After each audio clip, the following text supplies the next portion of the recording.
We've all become very cognizant of Jack and his story. And when Alibaba went public with the largest IPO in history, we knew a lot more about him.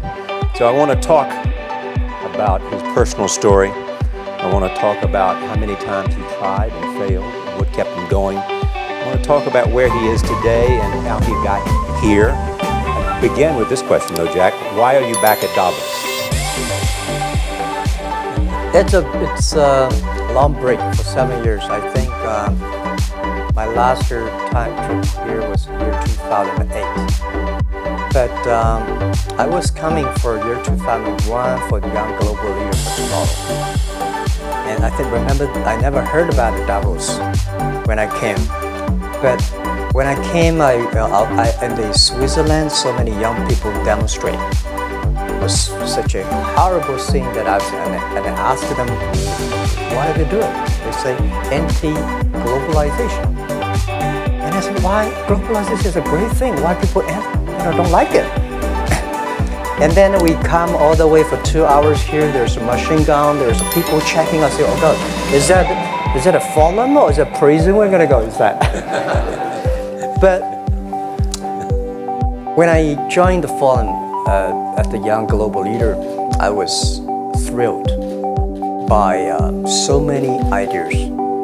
For the first 3-4 years, I learned what does the globalization mean? What does the corporate citizenship mean? What about social responsibility mean? All these new ideas, and I see so many great leaders talking about leadership, and I benefit a lot. And the year 2008 and 9, when the financial crisis came, I think it's better go back to work. Because we can never win the world by talking. So go back, spend 7 years. Now I come back, I think it's time to do something in return. Because I learned so much 12 years ago. So why I should not talk with the young global leader of today, sharing with them how we've gone through. That was the Let's start with where you are today. Just how big is Alibaba? How many people come every day? How many people come in a week? How fast is it growing? Yeah, we have over 100 million buyers visiting our site, shopping our site every day. And we created 100 million every day. We created 14 million jobs for China, directly and indirectly. And we grow from 18 people to 30,000 people, 18 people in my apartment to now we have 4 big campers. Compared to 15 years ago, we were big, but compared to 15 years later, we're still big. How big will you be 15 years from now? I think 15 years ago, I told my team that 15 years, in the past 15 years, we grew from nothing to this size. And 15 years later, I want people to know about Alibaba, know Taobao, because it's already everywhere. I want 15 years ago when we talk about what is e-commerce, why small business can use this e-commerce, use internet, can do business across the nation. And I hope 15 years later, people forget about e-commerce because they think it's like electricity. Nobody thinks it's a high tech today. This is something that I don't want 15 years later. We still walk on the street talking about why and how e-commerce can help people. You tried to get into 3 colleges. Each time they rejected. No, I tried. There is an examination that young people, if you want to go to university, you have to take the examinations. So I failed 3 times. I had a lot of fail. I failed for funny things that I failed a key primary school test for 2 times, and I failed 3 times for the middle schools, and you will never believe in Hangzhou, my city, there's only 1 middle school that lasts only 1 year. It was changed from primary school, middle school, because our graduates of our school, no middle school accept us because we were too bad. They will become a middle school. What effect did it have, being rejected? Well, I think we have to get used to it. We're not that good. Even today, we still have a lot of people reject us. I think when I graduate from universities, and before for 3 years I tried to fill in the universities. So I applied jobs for 30 times, got rejected. I went for a police, they said, no, you're not good. I went to even the KFC. When KFC came to China, come to my city, 24 people went for the job. 23 people accepted. I was the only one guy. And we went for police. 5 people, 4 of them accepted. I was the only guy that I received it. So to me, being turned down, rejected. Oh, by the way, I told you that I applied for Harvard for 10 times, rejected. I know you rejected. Sorry now. Yeah, sorry now. 10 times you wrote them and said, I'd like to come to Harvard. And then I told myself, someday I should go teach there. I think that can be arranged. Richard Nixon came to Hangzhou. Yeah. And after that, tourists flooded the place. Yeah. And that's how you learned English. Yeah. I really like I don't know why at 12, 13 years old, that time I suddenly fell in love into the language, the English. And there's no place you can learn English at that time. There's no books, English books. So I went to the Hangzhou hotel, now called Hangzhou Shangri-La Hotel, because that was the hotel can receive the foreign visitors. So every morning for 9 years, I showed them around as a free guide, and they taught me English. And I think that changed me. Today, I'm 100% made in China. I never got a one-day train outside China. And when people talk to me, say, Jack, how can you speak English like that? Why sometimes you talk like Western guys? I think that was the 9 years. These Western tourists opened my mind, because everything they told me are so different from the things I learned from the schools and from my parents. So now I have a habit. Whatever I see, whatever I read, I use my mind. Think about for 2 minutes. Is that how Ma Jun became Jack Ma? Actually, Jack, the name was given by a lady in tennis. She's a tourist. She came here and she said, she came to Hangzhou. We become a pen friends. Ma Ring is so difficult to pronounce. So she said, do you have an English name? I said, don't. So can you give me an English name? She said, okay. She said, my father called her Jack, my husband called Jack. What do you think about Jack? I said, good. So I've been using that for that many years. Yeah. First visit to America in 1995? 1995, yeah. I came here for a project helping the local government to building up a highway. And you tried the internet? I tried the internet in Seattle. And in a building called USA Bank. I don't know whether USA Bank is still there or not, but it's a building. And my friend opened a small office, which is like only 10% bigger than this room. And there are a lot of computers in there. And he said, Jack, this is internet. I asked, what is internet? He said, search whatever you want. At that time, they used Mosaic, very slow.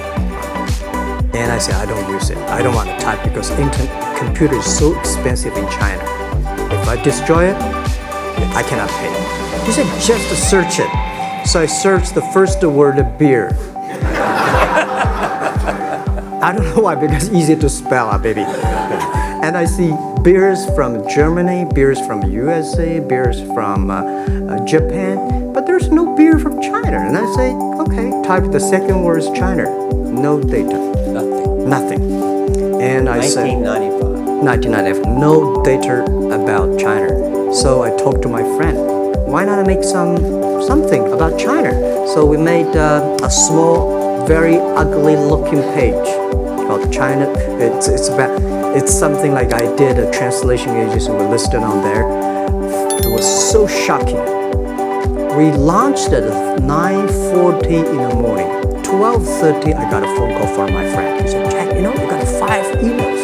I said, what is email? And they say, these are the things. So people so excited. Where are you? This is the first time I see a Chinese website on that. How can we can we do something together? So I think this is something interesting. So we should do it. Why do you call it Alibaba? Alibaba? Well, when I started, I think internet is global. We should have a global name. And a name that, interesting, like at that time, the best name is Yahoo. So I've been thinking for many days, suddenly Alibaba is a good name. So I was happened to be in San Francisco that day. And I did have a lunch, and the waitress came. I asked her, do you know about Alibaba? She said, yes. I said, what is Alibaba? She said, Open Sesame. Good. So I went on the street, asked about 10, 20 people. They all know about Alibaba, 40 Thieves, and Open Sesame. And I think this is a good name. And start with A. Whatever you talk about, Alibaba is always top. You have said before that in creating Alibaba, you had to create trust. Because people in China were used to face-to-face. Yeah. How did you create trust? I think because we started about doing business on the internet. I don't know you, you don't know me. So how can you do things online unless you have trust?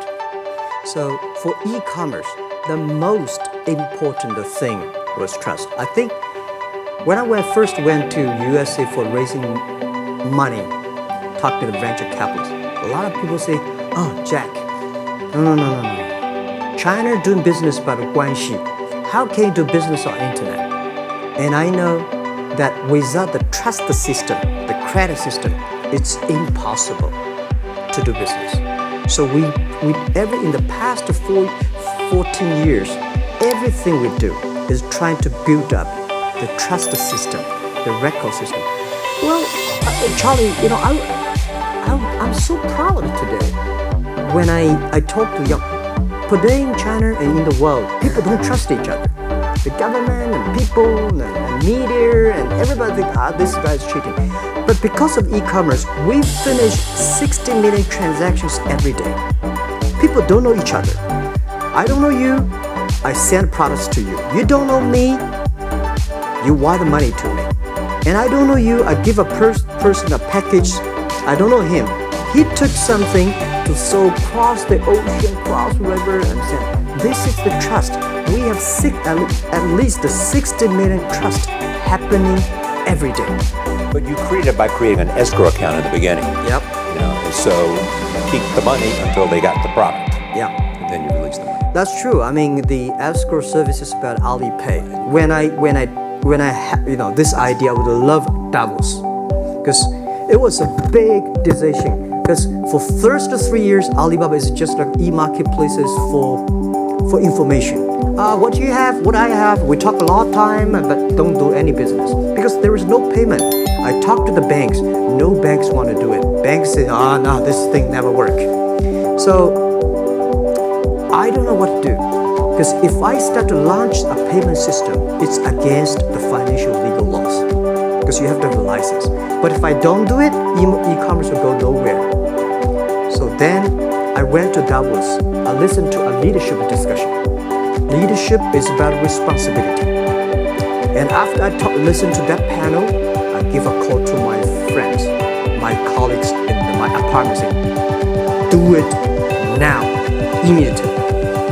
If something wrong, the government not happy about that, if one body has to go to the prison, Jack might go to the prison. Because it is so important for China, for the world, to build up the trust system. And if you did not do it, I said, and do not do it properly, stealing money, money wash, no trust record, I send you to the prison. So that was the thing. And people don't like it. So many people I talked to at that time for Alipay, they say, this is the stupidest idea you have ever got.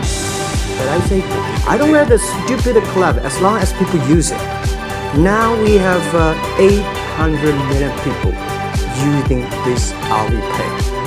stupid things if you do it is better. Alipay is a privately held thing. It's not part of Alibaba. Let me talk about money for a second. You have never gotten money from the Chinese government. None. I wanted at the beginning, and later I don't want it because I think if the company always think about taking money from out of the government office, that company is rubbish. Think about how can you make money from the customers and market and then help customers succeed. That's our philosophy. No money from Chinese banks? No.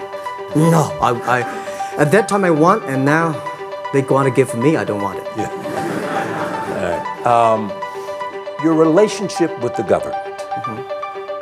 Yeah. What's your relationship? I mean, if they didn't, here's what some say, that you have existed in an environment that's not, they have restricted competition for you. And that's a pretty good thing to do for a private company. Yeah. I think that the relationship with the government for us is very interesting. For the first 5 years, because I've been working as a part-time jobber for a government organization called Ministry of Foreign Trade, 1997, for 14 months. And I learned that you should never rely on government organization to do e-commerce. And I started a business. I told my people and team, be in love with the government, don't marry them. Respect them. And a lot of people say, well, government officers talking about internet, the censorship and this, that, and the worry about. I think it's the opportunity, it's a responsibility talking to them. Tell them how internet can help. So you tell them we create jobs. Oh yeah, I think a lot of people debate and fight against them. And in the first 12 years, anybody come to my office, I sit down, talking to them, how we can help, how we can create jobs, why China will improve by the internet. I think because internet that time is new to any government. And if you convince somebody, and you have the chance. So today I'm very talkative. That probably this is why I talk to so many people. You were also seen in Hollywood. Yeah. What are you doing in Hollywood? Well, I like the Hollywood innovation and the digital. I learned so much about the Hollywood movies, especially Forrest Gump. You love Forrest Gump. I love Forrest Gump. Why do you like him? Simple. Never give up. People thinking he's dumb, but he knows what he's doing. And I was very depressed the day, the year 2002 or 2003 in the States. When no, a bit earlier than that. I was very depressed when I could not find out a way for the internet. And then I watched the movie, my friend from Forrest Gump. When I see him, I think, this is the guy we should learn from. Believe what you're doing, love it, whether people like it, don't like it, be simple. And like the word, life is like a box of chocolate. You never know what you can get, right? I never know I would be here talking to you, talking to Charlie Rose. I never know. But today I made it. I told my people in my apartment 15 years ago, guys, we have to work hard, not for ourselves. If we can be successful, 80% of the young people in China can be successful. We don't have a rich father, powerful uncle. We don't have a $1 from bank, 1 cent from government. Just work as a team. So what do you worry about? I worry about it today. Young people, a lot of young people lose hope, lose vision. Instead of we also have the same period. Because when I got, it's not a good feeling being rejected by so many people. We also depressed, but at least later we find that the world has a lot of opportunity. How you see the world, how you catch the opportunity. So, in the Hollywood gives me a lot of inspiration. You know? But you were out there for business. You were out there because you want to make movies and sell them. I want to make the movie for business-wise. We are e-commerce company. We have a lot of products that need logistic. But movie TV, these are things you don't need logistic system. And movie probably is the best product that can help Chinese young people to understand. Because one thing I told the Chinese people, my friends, in American movie, all the heroes at the beginning, they look like a bad guy. When terrible things coming, they become a hero. And finally, they all survived. China, if you remove hero, all the hero died. So, because only dead people become the hero. So nobody want to be the hero. You want to change the Chinese definition of hero. Yeah, I want to say hero. Today we have so many heroes who live in this world. China today, are you worried that the economy slowed down? I don't worry about it. I think China is doing it. Slowing down is much better than keep on 9%. China today is the second largest economy in the world. It's impossible to keep 9% of the growth. If China still keeps the 9% of the growth of the economy, there must be something wrong. You will never see the blue sky. You will never see the quality. China should pay attention to the quality of the economy. China should not. So if we have a lot of influence, like horror movies, things, and we have sports and these things in the GDP, will be much better. So I think, just like a human growth, this body can never grow. Certain time, the slow of growth of your body is slow, but you should grow your mind, grow your culture, grow your value, grow your wisdom. I think China is moving to that direction. And you saw Modi in India? Pardon? Did you see Modi in India? Not yet, I'm looking forward to it. You go to India. Finally, there's this. You're one of the world's richest people. The company is one of the world's richest companies. What do you want to do beyond Alibaba? One of my richest people, I was really after 3 months. People say Jack Ma is the richest people. Global celebrity, they say.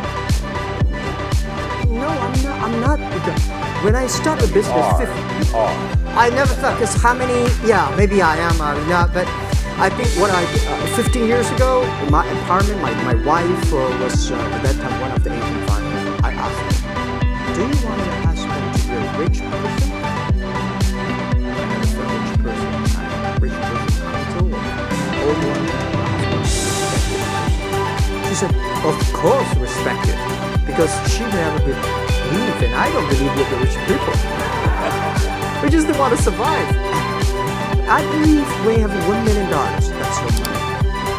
We have $20 million. You stand on top. You worry about inflation. Which is stock to buy and this, that, headcount. When you have $1 billion, that's not your money. That's the trust society. They believe you can manage the money, use the money better than the government and the others. So I think today, I have the resources, do more things. With the money we have, with the influence we have, we should spend more time on the young people. And I would say, someday I'll go back to teach. Go back to school, spend time with the young people, and sharing with them what I got. So the money is not mine. I just happily and having this resources. And I want better job. Just tell them the story. Yeah, tell them the story and tell them that if Jack, I don't think in this world there are a lot of people be rejected more than 30 times. If we, the only thing we never give up, the only thing we're like a Forrest Gump, we keep on fighting, we keep on changing ourselves. We don't complain. Whether you are successful or not successful, I find the one people, when they finish the job, if they make the mistake, if they fail, if they always complain to others, this guy will never come back.